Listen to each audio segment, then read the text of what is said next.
தற்போதைய அண்மை செய்தி. கோவையில் அதிமுக எம்எல்ஏ அம்மன் அர்ஜுனன் வீட்டில் முன்னாள் அமைச்சர்கள் எஸ்பி வேலுமணி, செங்கோட்டையன் அம்மன் அர்ஜுனனை நேரில் சந்தித்து பல விவரங்களை கேட்டறிந்ததாக தகவல் தற்போது வெளியாகி இருக்கிறது. இது குறித்தான கூடுதல் தகவல்களை தருவதற்காக நமது செய்தியாளர் ஞானசேகரன் இணைப்பில் இருக்கிறார். ஞானசேகரன், வணக்கம். உங்க விரிவான தகவல்களை சொல்லுங்க. வணக்கம் ராதிகா. கோவை வடக்கு தொகுதி அதிமுக எம்எல்ஏவாக இருப்பவர் அம்மன் அர்ஜுனன். அதிமுகவில் மாநகர மாவட்ட செயலாளராக பொறுப்பு வகித்து வருகிறார். முந்தைய சட்டமன்ற தேர்தலில் கோவை தெற்கு தொகுதி எம்எல்ஏவாக இருந்தவர்.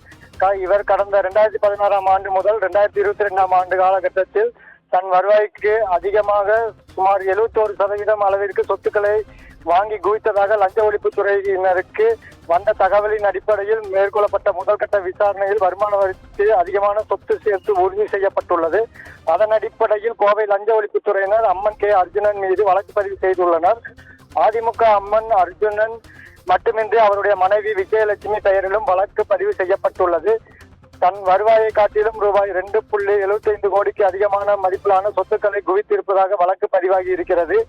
அவருடைய வருவாயை காட்டிலும் 71.19% அதிகமாக என்று லஞ்ச ஒழிப்புத்துறையினர் கணக்கிட்டுள்ளனர். தொடர்ந்து கோவை செல்வபுரம் அசோக் நகரில் உள்ள எம்எல்ஏ அம்மன் அர்ஜுனன் வீட்டில் 2 கார்கள் வந்த 4 லஞ்ச ஒழிப்புத்துறையினர் காலை முதலே சோதனையில் ஈடுபட்டுள்ளனர். அம்மன் அர்ஜுனன் மற்றும் அவரது மனைவியின் விசாரணை நடைபெற்ற நிலையில் அம்மன் அர்ஜுனன் மனைவி விஜயலட்சுமி சொந்தமான கம்பெனிகளிலும் கோவை லஞ்ச ஒழிப்புத்துறையினர் சோதனைகளும் நடத்தி வருகின்றனர். இந்நிலையில் முன்னாள் அமைச்சர் அதிமுக தலைமை நிலைய செயலாளருமான எஸ்பி வேலுமணி மற்றும் முன்னாள் அமைச்சர் செங்கோட்டையன் ஆகியோர் கோவை வடக்கு சட்டமன்ற உறுப்பினர் அம்மன் அர்ஜுனன் நேரில் சந்தித்து சோதனை குறித்து விவரங்களை கேட்டறிந்து மேலும் அங்கு கூடியிருந்த கழக தொண்டர்களிடையே சந்தித்து நீண்ட நேரம் உரையாடினர். மேலும் சட்டமன்ற உறுப்பினர்கள் பொள்ளாச்சி, ஜெயராமன், தாமோதரன், பிஆர்ஜி அருண்குமார், செல்வராஜ், ஜெயராம், கந்தசாமி ஆகியோர் அம்மன் அர்ஜுனனை சந்தித்து பேசி வருகின்றனர். ராதிகா,